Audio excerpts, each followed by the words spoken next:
ప్రస్తుతం ఏపీ రాజకీయాలు రసవత్తరంగా మారిన సంగతి అందరికీ తెలిసిందే. ఎన్నికల సమయం దగ్గర పడుతుండటంతో వివిధ పార్టీలు ఇప్పటి నుంచే ప్రచారాలకు సన్నద్ధమవుతున్నాయి. ఇక ఏ పార్టీలో ఏం జరుగుతుందనే విషయం ఇప్పుడు సర్వత్రా ఆసక్తిని రేకెత్తిస్తోంది.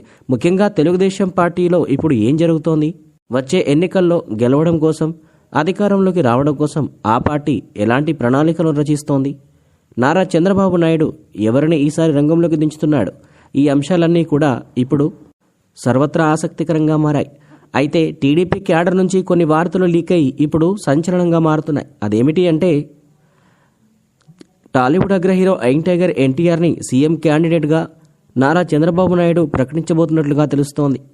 2024 ఎన్నికల్లో తెలుగుదేశం పార్టీ తరపున సీఎం క్యాండిడేట్గా జూనియర్ ఎన్టీఆర్ని అధికారికంగా ప్రకటించబోతున్నారట నారా చంద్రబాబు నాయుడు.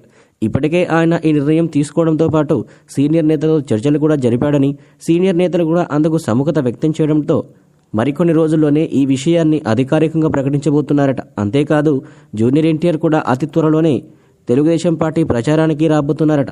ఈ వార్త అయితే ఒక్కసారిగా ఏపీ రాజకీయాల్లో తీవ్ర దుమారాన్ని రేపుతోంది. ఇన్నాళ్ళు రాజకీయాలకు దూరంగా ఉన్న ఎన్టీఆర్, రాజకీయాలంటే సైలెంట్ అయిపోయిన ఎన్టీఆర్ ఇప్పుడు అనూహ్యంగా తెలుగుదేశం పార్టీలోకి ఎంట్రీ ఇవ్వడం, పార్టీ పగ్గాలను తీసుకోవడమే కాకుండా ఎన్నికల్లో సీఎం క్యాండిడేట్గా నిలబడడంతో ఈ వార్త ఇటు రాజకీయ వర్గాల్లో అటు ఇండస్ట్రీ వర్గాల్లోనూ హాట్ టాపిక్గా మారుతోంది. అయితే నారా చంద్రబాబు నాయుడే స్వయంగా ఈ నిర్ణయాన్ని తీసుకున్నారట. ఎందుకంటే ప్రస్తుతం తెలుగుదేశం పార్టీ అధికారంలోకి రావాలంటే ఖచ్చితంగా యువనేత కావాలి. ఆ యువనేత జూనియర్ ఎన్టీఆర్ అనే విషయం అందరికీ తెలుసు. అందుకే ఎన్టీఆర్ని ఎలాగోలా ఒప్పించి పార్టీ ప్రచారానికి తీసుకురాబోతున్నారట. అలాగే ప్రచారంలోనే ఎన్టీఆర్ని సీఎం క్యాండిడేట్గా నారా చంద్రబాబు నాయుడు ప్రకటించబోతున్నట్లుగా చెబుతున్నారు.